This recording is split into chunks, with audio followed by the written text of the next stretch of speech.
You have questions? America's #1 business coach has answers. It's your Broda from Minnesota. Here's another edition of Ask Clay Anything on the Thrive Time Business Coach Radio Show.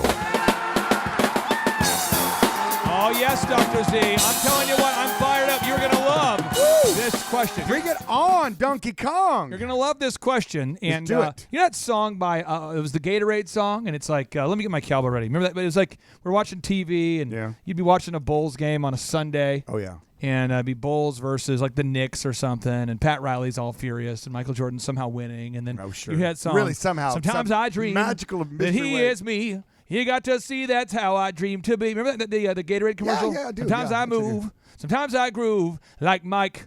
If I could be like Mike. Remember that song? Oh, yeah, be like Mike. Sure. Well, we have a listener out there who says, I want to know how do I become Dr. Z? The question was, how do I become Dr. Z? And so I went ahead, and I jumped ahead a little bit, and I went ahead and put a little meat on the bones because I kind of know where you're going to go with this. Oh, I have two easy. I have the two easy buttons. So what I'm going to do is I'm going to tee up 3 observations I've seen about how you became you. Okay. And then I would like for you to supply whatever moves you want. But this is a listener who's a very successful doctor, and he says, "Look, I want to move beyond optometry, bam, in Alabama. Yeah, and I want to move into Alabama. He wants to move into owning subsequent businesses." And he says, "How do I find struggling businesses? How do I add value? How do I find the right niche?" So step 1 I've seen you do is 1, you are fruitful, and then you multiply.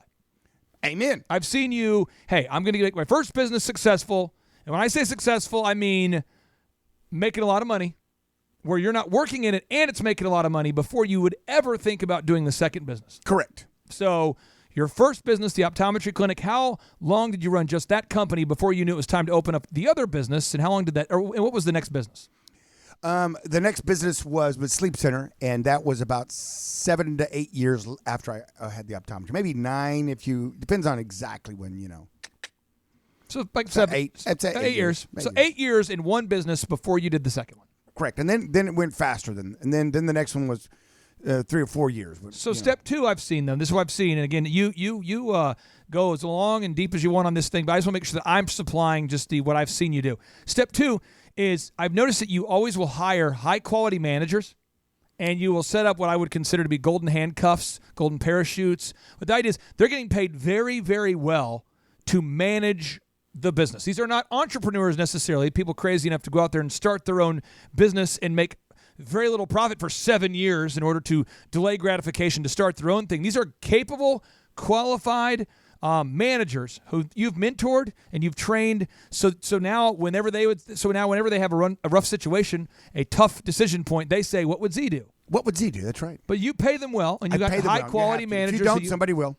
So again, step 2 is you hire high-quality managers. See, I see a lot of people skipping right there. They don't want to hire high-quality managers. No, they want to say, I'm not going to have any managers. I'm going to deal direct with the employees.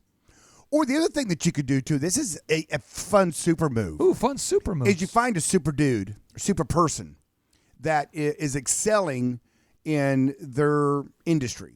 Got it. And you, I taught this move to my brother, and he found a guy that was a bug exterminator. He was an exterminator. And so Philip said, "Hey, you work here, you're a great guy, you're diligent, you've come to my house now several times. Why don't you start your own place?" Well, I could never do it. I couldn't. I don't know the first part about that. He goes, "Well, I tell you what, if I started one, would you run it if I gave you a piece of it?" He says, "Absolutely." So then what he did, knowing nothing about the exterminating business, he then started Zellner Exterminating. And now I think they're up to, 6 or 7 trucks, and they're rolling along and doing really well. So, but he did it because he found the person. Why exterminating? Because that's what that person Did that person get paid?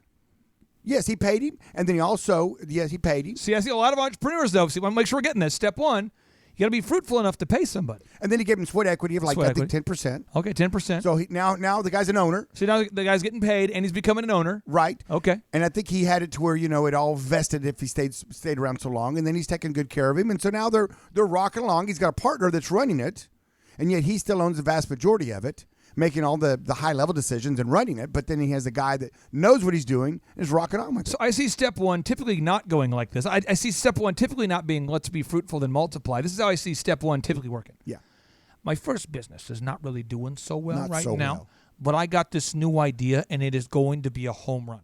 So I'm going to be negligent and let my current business continue to bleed me dry, barely survive, while I focus on the new idea. A new idea. We need a new website. Of course. We need a new print piece.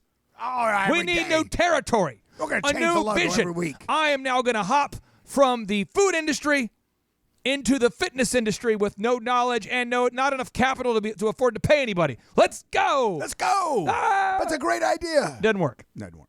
Then I see step 2. They go, hire a quality manager. I know that Dr. Z says to do this, but I'm going to skimp. I'm going to see what I can get for about 20 G's a year. Yeah. Good luck. And I'm going to give 80% equity away. It's going to be huge. So now you got a guy that you hired from Taco Bueno who has no knowledge of anything. Right. You're expert now. Yes. And now here comes step 3 that I see you do. Is you look for problems that people really have that they're really willing to pay to solve. As an example of what you don't do, and this is not a backhanded compliment. Okay. Elon Musk, I consider you to be the business pig. You consider yourself to be the business pig. You're somebody who looks for real problems and solves them. Yes. Elon Musk goes, I don't think there's a problem out there. I don't see, the world's not begging for PayPal, but I'll go ahead and lose money for 6 consecutive years, raising money endlessly in hopes that eventually I will create a technology that you will want. Yes. And then he does it. And he's like, done, $200 million. Then he doubles down and says, I'm going to start Tesla. This is a fun factoid for you. Tesla went public in 2000, the year 2000. As of June 29th of 2018, they were still losing money. Yeah. Check this homie out. The guy who started Twitter, he started Twitter on March of 2006, Twitter, with Noah Glass, Biz Stone, and Evan Williams. These are the 4 amigos, okay? Jack Dorsey, Noah Glass, Biz Stone, Evan Williams. As of 2006, they started Twitter. In 2018, they still had not turned a profit. Still hadn't. And this is what the guy did. Jack Dorsey says, well, given the fact that we lose a lot of money over at Twitter, let's open up another one. So he started Square in 2009, and that didn't make a profit until 2017. Yeah.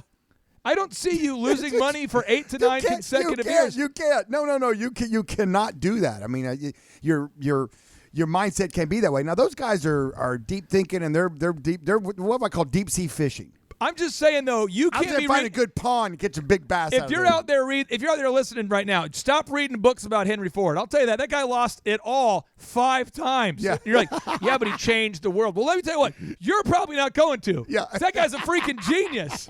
Seriously. I mean, Thomas Edison, that guy was teetered on the verge of bankruptcy for years, and then once he invented the light bulb, once he got credit for the light bulb, which some say he stole from Tesla, he then was like, let's record sound. They're going, what? And he almost lost it all again. He tried to make an entire neighborhood of concrete homes, solid concrete homes. Do you know about this? No.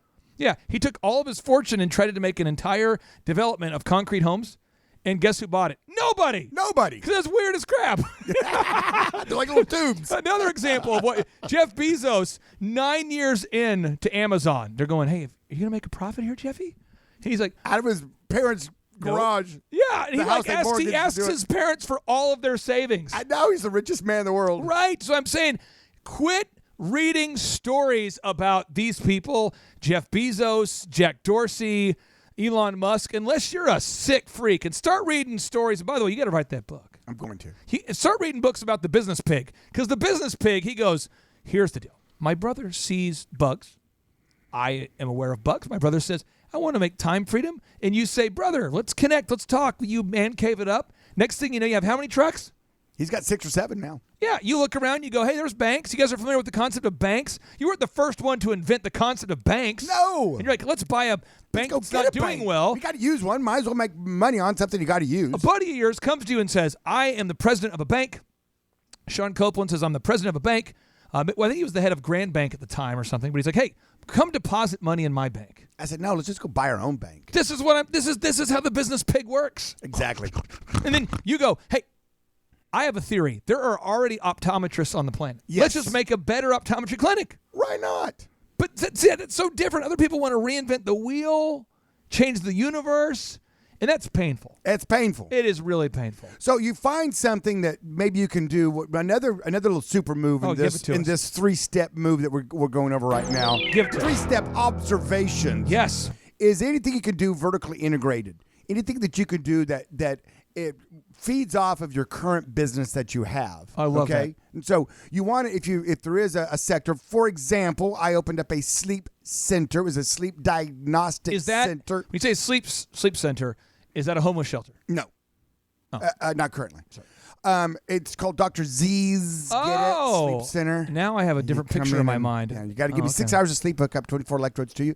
And a few years after that, we thought, well, now we're doing all these sleep studies, and then we're sending them off to get a lot of the people had sleep apnea, which is the number one reason why people aren't sleeping well at night, number one cause of it, not the only cause. And then they would go get a CPAP machine. So then we would hand them off to some other company. I thought, well, why don't I own that company? You're like, that's smart to do that. So then I opened up a CPAP company, or a DME, durable medical equipment company, that vertically integrated with that one. So then I could hand the patient from here to there. You're looking for real problems that people really have. Yes. That you can really solve. And they're already in the funnel. They're already in. You're sleeping them. Are you passionate about I know you care about the company, but I like sleep, by the way. I mean, did you get into the auto auction business because you just go, I like the cars. I like the exotic cars. Something I like about. I mean, no, you like nice cars. You're not like upset. You don't have to be passionate about cars to open an auto auction. No, not at all. Does your brother love to pet bugs? I don't think so.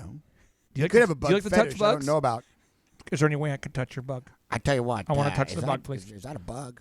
What's going on here? Are you passionate? Are you passionate about banking? You just love just checks. No, Suckers, I'm not. Suckers and checks. It's something you have to use, and so I thought, well, if I've got to use one, might as well use one that I own a piece of. Do you know a ton about those little chutes where you put your deposits in? It goes. Shoo. Did you know a lot about that? Is that why you got involved? Because you knew a lot about the technology? I just love that technology. That's why. Actually, why I'm into banking. Josh, I love that. What question do you have for Dr. Z? Final question about how to become a Dr. Z. How to open up multiple businesses. What question would you have, Josh, with Living Water Irrigation?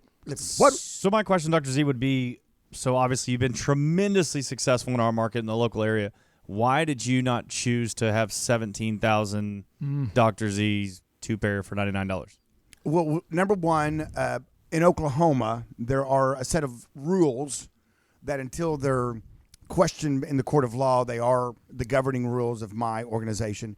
And in their infinite wisdom, the Board of Optometry in Oklahoma said that you can have as many locations as you want, but whenever you go past two, in other words, a primary and a secondary, right. Whenever you go past two, you then have to go over and use the same laws that commercial entities have to use. In other words, the optical and the doctor have to be separate. So if you go in the mall and you see like a Lens Crafters, or you go in the mall and you see like an Eye Master, well, not Eye Master. I'm going to start picketing on behalf of There we Dr. go. Zellner. I'm not really sure what I'm chanting. It's more like, change the law! Change the law! So therefore, I was by this rule, I was limited to two, which was fine because Tulsa was really about a two-market town anyway. Yeah. Okay. And so then I thought, well, I could go outside of Oklahoma. You could. And open up all through the Midwest and all. I mean, there's a lot of great towns to open up my concept in. And I thought, well, to do that, I would have to be traveling a lot. Because I was, for a year of my life, I actually ran a commercial optical company, and I grew double the size of it. I think we did 25 new locations in the year I was there. And so I would travel. I would go. I have to find the location. I'd have to go recruit doctors, You had young kids. managers. Yeah, my children were young. And I thought, what do I want to do? So I thought, well, I'll just stay home. So in order to expand my tent, I needed to then expand into other businesses, which I loved. Entrepreneurship's entrepreneurship. If you know how to sell a pizza, you know how to sell a car. You know how to sell a car, you know how to sell a sleep study. If you understand the concepts of business, the fill-in-the-blank product is different, and maybe some of them are business to business, some of them are business to the public, and there's different methodologies with those, but still, it's the same concept of running a business. Speaking of running a business, there's a guy we're going to interview here in just a moment who was the chief technology officer for Google. Was it X? Google X? Yeah, Google X. It's unbelievable. This guy's going to be on the show here. I'm not sure when you're going to hear this show, but we've got to go, Z. We got to interview this guy. We got to be beautiful. We got to go. And now, without any further ado, here we go. 3, 2, 1, boom.